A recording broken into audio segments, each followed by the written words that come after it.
The notification chimed at 11:47 p.m., cutting through the silence of our hotel room like a blade through silk.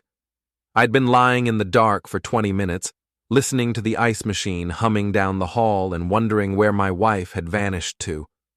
The bathroom counter glowed with the familiar blue light of Maren's phone, abandoned next to her contact lens case and that expensive night cream she'd been using since her 40th birthday. I shouldn't have looked. That's what any decent husband would tell you. But after 22 years of marriage, decent had become a luxury I couldn't afford. The rideshare receipt was right there on the lock screen. Pickup, Grand View Hotel. Destination, 1247 Lakewood Drive, 4 miles from our daughter's wedding venue, 4 miles from anywhere Maren had any business being at midnight on the night before Sophie's wedding. My finger hovered over the screenshot button. The smart play would be to put the phone down, roll over, and pretend I'd never seen anything. The smart play would be to trust my wife of 2 decades, the mother of my child, the woman who'd promised to love me through better and worse. Instead, I took the screenshot. The image saved with a soft click, and I placed the phone exactly where I'd found it. The bathroom counter felt cold against my fingertips as I steadied myself, processing what I'd just discovered. Maren Hollis-Corven, attorney at law, pillar of our small New England community, had lied about her whereabouts on the most important night of our family's life. I crawled back into bed and stared at the ceiling, counting the cracks in the plaster and listening to the grandfather clock in the lobby chime midnight. Our daughter would be married in 14 hours. The reception would follow at 6. 200 guests would raise their glasses and toast to new beginnings, to love conquering all, to happily ever after. The irony wasn't lost on me. Maren's keycard beeped against the door at 6:15 a.m. I pretended to sleep as she slipped into the bathroom, the shower running for exactly 12 minutes, long enough to wash away whatever evidence she thought she was carrying. When she emerged, her hair wrapped in a hotel towel, she smelled like generic hotel soap instead of the lavender body wash she'd packed. "Couldn't sleep," she whispered, kissing my forehead with lips that tasted like mint and regret. "Walked the grounds. You know how I get before big events." I knew how she got, all right. 22 years had taught me to read every micro-expression, every tell, every carefully crafted lie. The way she avoided eye contact when she fibbed about working late. The way she touched her wedding ring when she felt guilty. The way she over-explained simple things when she had something to hide. "The grounds are beautiful," I said, my voice thick with manufactured sleep. "Must have been peaceful." She was already moving toward her suitcase, pulling out the dress she'd wear to the ceremony. "We should get ready soon. Sophie will want pictures before the service." I watched her through half-closed eyes as she laid out her clothes with the precision of a surgeon. Everything had to be perfect for Maren.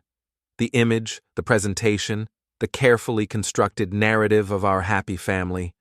Too bad the foundation was rotting underneath. After she left for her hair appointment at 9, I pulled out my laptop and did what any project manager worth his salt would do. I gathered data. The rideshare app was still logged into her account on our shared tablet. 1247 Lakewood Drive belonged to the Marriott Extended Stay. I cross-referenced the address with our credit card statements, scrolling through months of charges I'd never questioned. Hotel restaurants, room service, parking fees, all on nights when I'd been traveling for work, managing construction projects across 3 states. But the real revelation came when I searched the hotel's guest registry through a contact I'd made during a renovation project there last year. Dr. Corbin Finlor had maintained a long-term reservation for the past 8 months. Our couples therapist, the man who'd been counseling us for 3 years, helping us work through our communication issues and rebuild our emotional intimacy, the same man who'd been billing our insurance for weekly sessions while apparently providing my wife with a different kind of therapy entirely. I sat back in the uncomfortable hotel chair and laughed. Not because anything was funny, but because the alternative was putting my fist through the wall. 3 years. 3 years of sitting in that sterile office, talking about my commitment issues and emotional unavailability, while Maren nodded sympathetically and Dr. Findler took notes about our progress. 3 years of being told I needed to be more present, more attentive, more willing to share my feelings. All while my wife was sharing a lot more than feelings with the man who was supposed to be helping us save our marriage. The wedding ceremony passed in a blur of forced smiles and automatic responses. I walked Sophie down the aisle, shook hands with her new husband, posed for countless photographs that would someday serve as evidence of the last day our family looked whole from the outside. Maren stood beside me during the vows, her hand resting lightly on my arm, playing the role of devoted wife and mother with Academy Award-worthy precision. She dabbed at her eyes during Sophie's reading of her own vows, squeezed my hand when the minister pronounced them husband and wife, beamed with maternal pride during the recessional. If I hadn't seen that rideshare receipt, I might have believed the performance myself. The cocktail hour gave me the cover I needed to continue my investigation. While Maren mingled with the other mothers, comparing notes on wedding planning stress and empty nest syndrome, I excused myself to make some phone calls. My first call went to Janet Morrison, the office manager at Dr. Findler's practice. Janet and I had developed a friendly relationship over the years. She always remembered to ask about my construction projects, and I always brought her coffee when we had early appointments. "Elias, how's Sophie's wedding going?" Janet's voice was warm with genuine affection. "Beautiful ceremony. Listen, Janet, I'm trying to reconcile some insurance paperwork, and I need to verify our appointment history. Could you pull up our file?" "Of course, honey. Let me see. You and Maren have been seeing Dr. Findler since March of 2021. Weekly appointments, usually Thursdays at 4. I pulled up our credit card statements on my phone, scrolling to the hotel charges. "And those appointments have been consistent? Every Thursday?" "Well, not every Thursday. You've missed quite a few sessions, actually. Dr. Findler noted that your work travel has been a significant obstacle to progress. But Maren has been very committed. She's attended every scheduled session, sometimes twice a week when you've been out of town." Twice a week. I stared at the hotel charges, the pattern suddenly crystal clear. Every Tuesday and Thursday for the past 8 months. Every time I'd been in Hartford or Boston or Providence, managing projects that kept me away overnight. "Janet, I need to ask you something, and I need you to be completely honest with me. Has Maren ever mentioned having personal sessions with Dr. Findler, individual therapy outside of our couple's work?" The pause was long enough to confirm my suspicions before Janet even spoke. "Elias, you know I can't discuss patient information, even with family members. But maybe you should have a conversation with your wife about the scope of her therapeutic relationship." I thanked Janet and hung up, my hands shaking slightly as I processed the implications. Individual therapy sessions. Twice weekly when I was out of town. Hotel charges that coincided perfectly with my travel schedule. My wife hadn't just been unfaithful. She'd been methodical about it. The second call went to my attorney, Marcus Chen. No, I caught myself. I'd been specifically told to avoid that name. My attorney, David Chen, had been handling my business contracts for 5 years. He was discreet, thorough, and had no love for Maren after she'd tried to interfere with one of my construction deals. "David, I need you to pull some records for me." Quietly. "What kind of records?" "Power of attorney documents. Anything involving my mother's estate or financial accounts. I think my wife may have been making changes without my knowledge." "Jesus, Elias. Are you sure you want to go down this road today? It's Sophie's wedding." "I'm sure. And David, I need everything you can find on Dr. Corbin Findler. Disciplinary records, malpractice suits, ethics violations, everything. This is going to take some time. I've got time. The reception doesn't start for 3 hours." I spent those 3 hours in my hotel room, building a timeline that painted a picture I wished I could unsee. Hotel receipts dating back 8 months, therapy sessions that never appeared on Dr. Findler's official calendar, Credit card charges for dinners at restaurants I'd never been to, on nights when Maren claimed to be working late at the law firm. But the real gut punch came when David called back with the preliminary findings on my mother's accounts. Elias, you need to sit down. Your mother signed a revised power of attorney 6 weeks ago. Maren is now the primary decision-maker for all financial and medical matters. The original document you signed as co-executor has been superseded. That's impossible. My mother has dementia. She can barely remember my name most days. The document was notarized by a Dr. Corbin Findler. He certified that she was of sound mind and understood the implications of the change.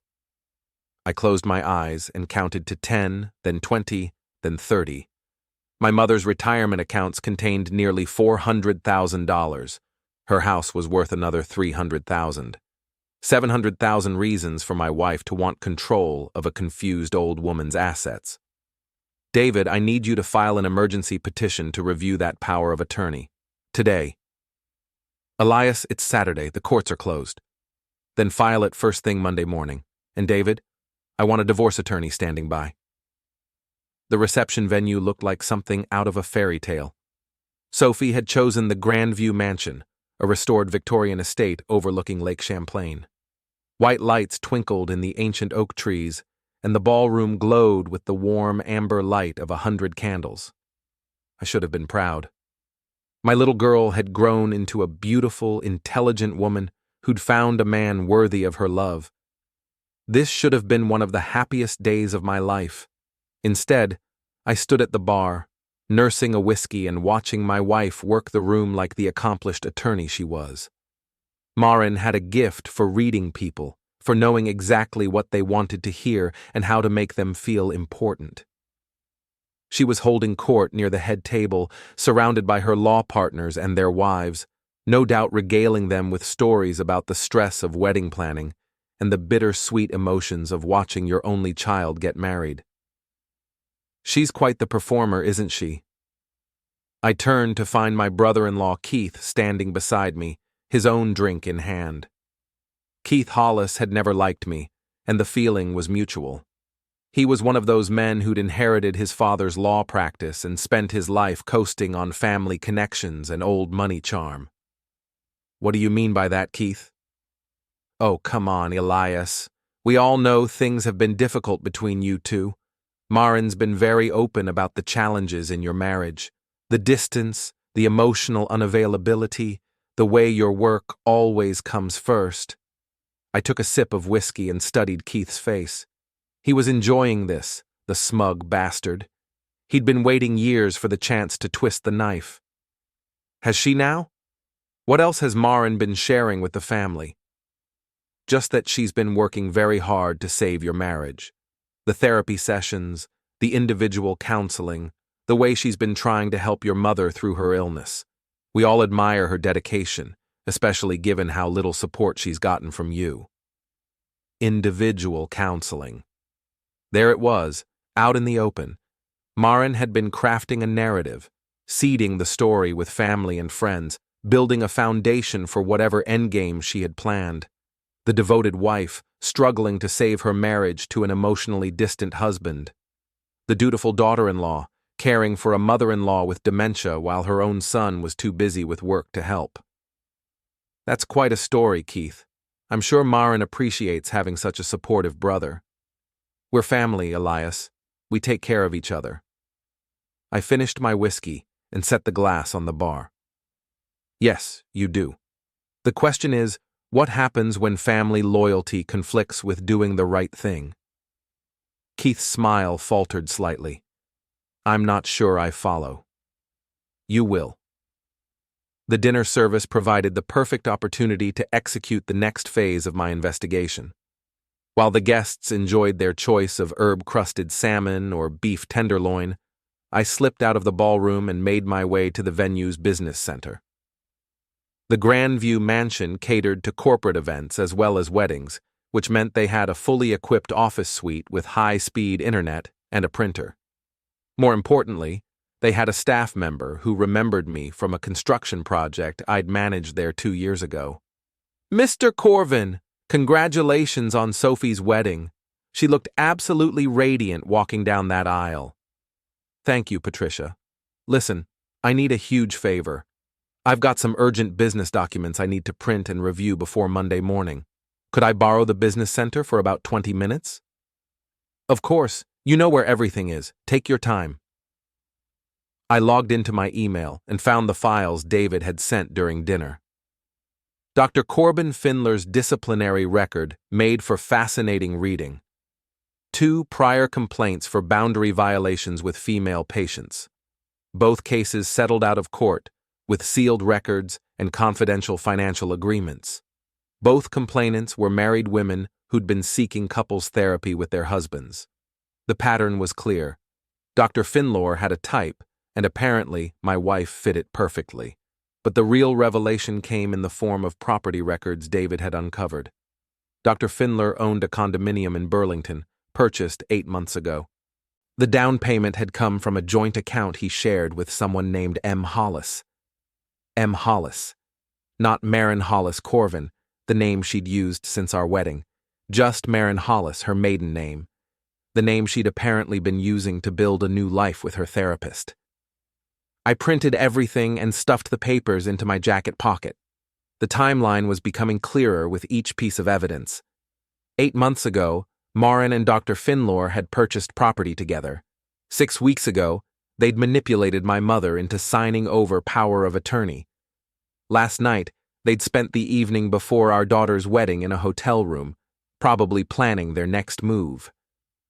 The question was, what exactly were they planning? I returned to the ballroom just as the best man was finishing his speech.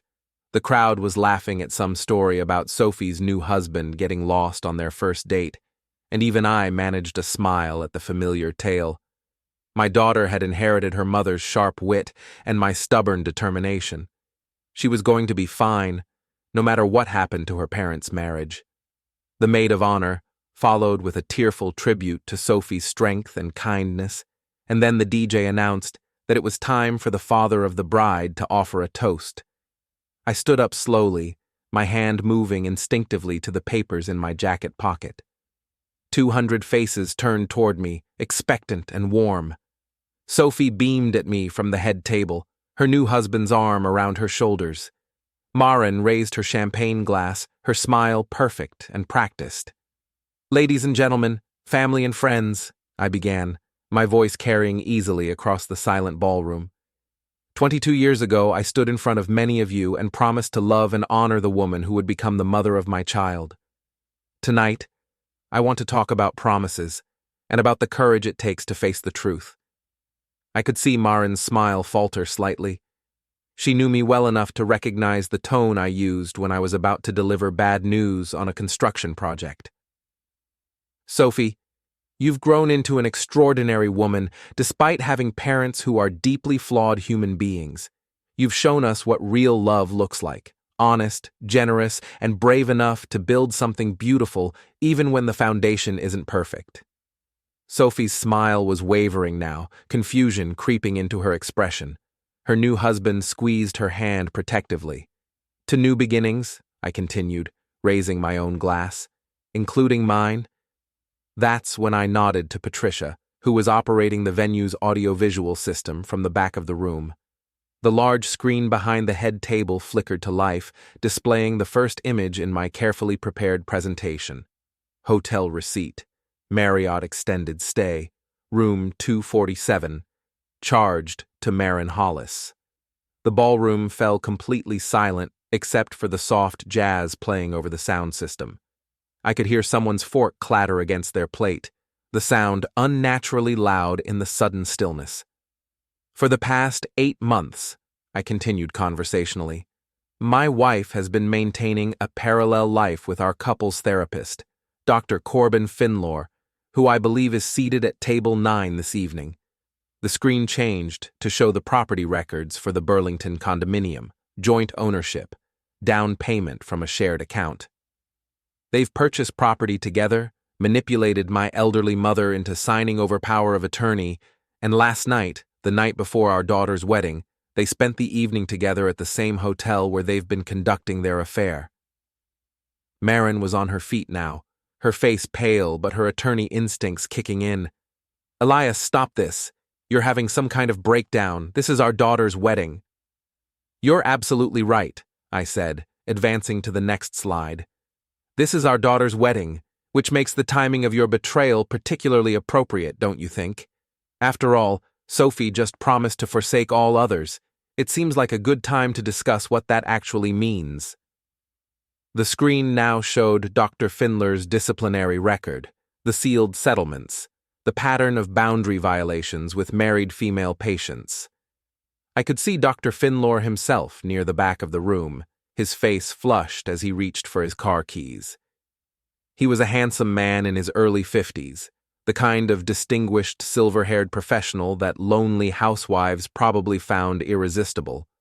Too bad he was also an unethical predator who preyed on vulnerable women. "The beautiful thing about being a project manager," I continued, "is that you learn to pay attention to details. Timelines, budgets, schedules, everything has to align perfectly, or the whole structure collapses."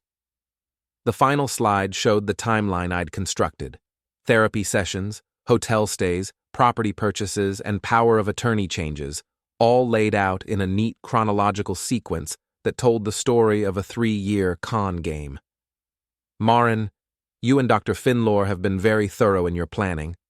Unfortunately for both of you, I've been planning too." The silence in the ballroom stretched like a taut wire, ready to snap at the slightest provocation. 200 wedding guests sat frozen in their chairs, champagne glasses halfway to their lips, trying to process what they'd just witnessed. The DJ had stopped the music, leaving only the sound of my own heartbeat echoing in my ears. Sophie was staring at her mother with an expression I'd never seen before. Not anger, exactly, but a kind of cold assessment that reminded me uncomfortably of Maren herself. My daughter had inherited her mother's analytical mind, and I could practically see the gears turning as she evaluated the evidence I'd just presented. "Dad," Sophie said quietly, her voice carrying across the silent room, "is this real?" Before I could answer, Maren found her voice. "Sophie, honey, your father is having some kind of mental health crisis. These documents, they're fabricated, taken out of context. This is what happens when someone refuses to address their own psychological issues." It was a good strategy, I had to admit. Attack my credibility, suggest I was unstable, make herself the victim of a delusional husband's paranoid fantasies. In any other context, it might have worked, but I'd been preparing for this moment for hours, and I had one more card to play. "You're right about one thing, Maren. Context is everything." I pulled out my phone and connected it to the venue's sound system. "That's why I thought everyone should hear this conversation you had with Keith 3 hours ago." I pressed play, and my brother-in-law's voice filled the ballroom, tinny but clearly audible through the speakers. "We all know things have been difficult between you two. Maren's been very open about the challenges in your marriage. The distance, the emotional unavailability, the way your work always comes first. Then my own voice, asking about individual counseling. Just that she's been working very hard to save your marriage. The therapy sessions, the individual counseling, the way she's been trying to help your mother through her illness." I stopped the recording and looked directly at Keith, who had gone completely white. "Individual counseling, Keith? That's interesting, because Dr. Findler's office manager told me today that there's no record of individual sessions. All of Maren's appointments were scheduled as couples therapy, even when I wasn't there. The pieces were falling into place for everyone in the room now. The fake therapy sessions, the manipulation of my mother, the coordinated narrative about my failures as a husband. It wasn't just an affair, it was a comprehensive plan to destroy my reputation while positioning Maren as the long-suffering wife who'd tried everything to save her marriage." "So what exactly were you doing during those individual sessions, Maren? And more importantly, what were you and Dr. Findler planning to do with my mother's money once you'd gained control of her assets?" That's when Dr. Findler made his move. I'd been watching him out of the corner of my eye, and I saw him stand up and head for the exit. But I'd anticipated this possibility. "Going somewhere, doctor?" I called out, my voice carrying across the ballroom. "I thought you might want to stay and explain your therapeutic methods to everyone. I'm sure your colleagues would be fascinated to hear about your innovative approach to couples counseling." Dr. Findler froze in the doorway, caught between his desire to flee and his professional instinct to maintain his reputation. He was a respected member of the community, after all, a pillar of the local medical establishment. Running away would only confirm his guilt. "This is highly inappropriate, Mr. Corven," he said, his voice strained, but attempting to maintain professional authority. "I can't discuss patient information in a public setting. If you have concerns about your therapeutic experience, we can address them through proper channels." "Oh, we will," I assured him. "My attorney is filing a complaint with the state licensing board first thing Monday morning, along with a civil suit for malpractice, fraud, and elder abuse. But tonight, I thought we'd keep things informal." I could see the calculation in Dr. Findler's eyes. He was weighing his options: flee and confirm his guilt, or stay and try to brazen it out. The problem was, there was no good choice. I had him cornered, and he knew it. "The fascinating thing about your relationship with my wife," I continued, "is the timing. According to the hotel records, your first overnight stay together coincided with the day after my mother's initial dementia diagnosis. Almost like you were waiting for the perfect opportunity to gain access to a vulnerable elderly woman's assets." "That's enough!" Maren's voice cracked like a whip across the ballroom. "You want to destroy our marriage? Fine. You want to humiliate me in front of our daughter and our friends? Congratulations, you've succeeded. But leave my professional reputation out of this." "Your professional reputation?" I laughed, the sound harsh and bitter in the elegant ballroom. "Maren, you used your legal expertise to defraud an elderly woman with dementia. You manipulated notary laws to legitimize documents she wasn't mentally competent to sign. Your professional reputation is the least of your problems." I could see several of her law partners in the crowd, their faces grim as they processed the implications. Elder fraud was a serious felony, and lawyers who committed it didn't just lose their licenses, they went to prison. "Furthermore," I continued, "I've spent the afternoon documenting every financial transaction related to your relationship with Dr. Findler, the joint account, the property purchase, the hotel expenses charged to our credit cards. It's a comprehensive paper trail that shows premeditation and planning." Sophie stood up abruptly, her chair scraping against the hardwood floor. For a moment I thought she was going to defend her mother, and my heart clenched at the possibility that I'd miscalculated everything. Instead, she walked over to where Dr. Findler stood frozen in the doorway and looked him up and down with cold assessment. "You came to my wedding," she said quietly. "You sat at our family table, ate our food, and smiled at me while you were destroying my parents' marriage. Sophie, you don't understand. I understand perfectly." Her voice was steady, controlled, but I could hear the fury underneath. "You're a predator who targets vulnerable women, and my mother was stupid enough to fall for it." She turned to face Maren, and I saw something in my daughter's expression that reminded me why I'd fallen in love with her mother 22 years ago, before ambition and greed had corrupted everything good about the woman I'd married. "Mom, I need you to leave. Now. This is my wedding, and I won't have it destroyed by your selfishness any more than it already has been." The ballroom erupted in whispered conversations as guests tried to process what they'd just witnessed. Some were pulling out their phones, probably texting friends and family about the drama they'd just witnessed. Others were gathering their belongings, clearly uncomfortable with the family meltdown they'd stumbled into. But most were just staring, transfixed by the spectacle of a 22-year marriage imploding in real time. Maren looked around the room, perhaps hoping to find an ally, someone who might believe her version of events. But the evidence was overwhelming, and her own reaction had confirmed her guilt more effectively than any document I could have presented. "This isn't over, Elias," she said quietly, her voice carrying just far enough for me to hear. "You have no idea what you've started." "Actually, I do," I replied. "I've started the process of protecting my mother from elder abuse, exposing a corrupt therapist who preys on vulnerable women, and ending a marriage that died the first time you checked into that hotel room." Maren gathered her purse and walked toward the exit with as much dignity as she could muster, her heels clicking against the hardwood floor in a staccato rhythm that sounded like a countdown timer. Dr. Findler followed a few steps behind, no longer bothering to maintain the pretense of professional detachment. As they reached the doorway, I called out one final time. "Oh, and Maren, you might want to contact your malpractice insurance carrier. Something tells me you're going to need it." The door closed behind them with a soft thud, and suddenly the ballroom felt like it could breathe again. The DJ, bless his professional instincts, started the music back up, something soft and instrumental that provided cover for the dozens of whispered conversations breaking out across the room. Sophie returned to the head table and sat down heavily beside her new husband, who immediately wrapped his arm around her shoulders. I could see her fighting back tears, trying to maintain her composure for the sake of her wedding guests. I walked over and knelt beside her chair, speaking quietly so only she could hear.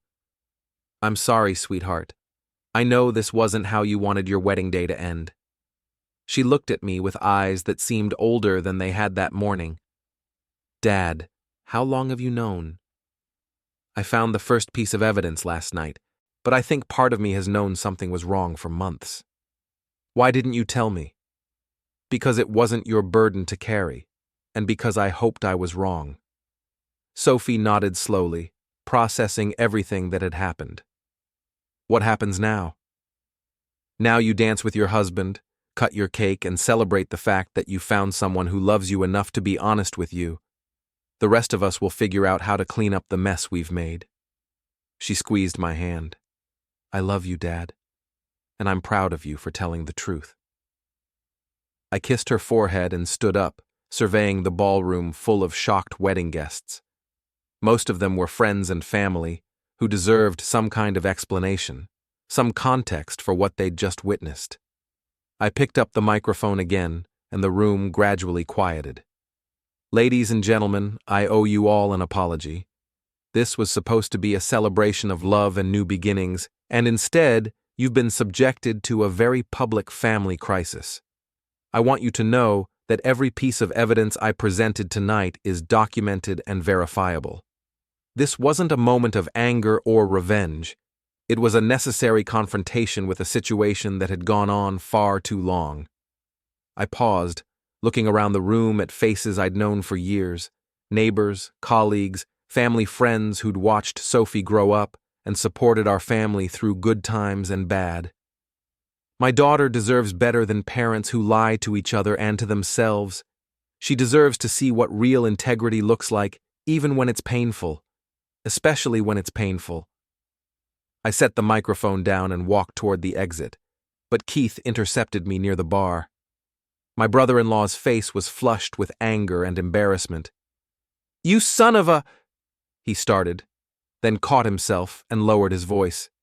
"Do you have any idea what you've just done? Maren's career, her reputation, the family name." "The family name?" I couldn't help laughing. "Keith, your sister committed elder fraud and adultery. The family name was already compromised. She made some mistakes, but destroying her publicly wasn't the answer. There were other ways to handle this." "Really? What would you have suggested? More therapy with Dr. Findler? Family counseling to work through our communication issues? Maybe a nice weekend retreat where we could discuss my emotional unavailability?" Keith's jaw worked silently for a moment. "She said you'd become vindictive, that you were looking for excuses to end the marriage." She was right about that part. I was looking for excuses. The problem is, I found reasons instead. I left Keith standing at the bar and walked out into the cool Vermont evening. The mansion's grounds were beautiful in the moonlight, with the lake stretching out like a mirror toward the distant mountains. It should have been peaceful, restorative even, Instead, I felt hollow, like someone had reached inside my chest and removed something essential. My phone buzzed with a text from David Chen. Emergency injunction granted. Maren's access to your mother's accounts has been suspended pending investigation. Well done. Another text. This one from Janet at Dr. Finlore's office. Heard what happened at the wedding. Other women have been calling all evening. You may have saved more marriages than you know. And finally, a message from Sophie. Dad, thank you for choosing truth over comfort. I love you.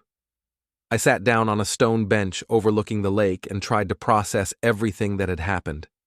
24 hours ago, I'd been a married man preparing to celebrate his daughter's wedding.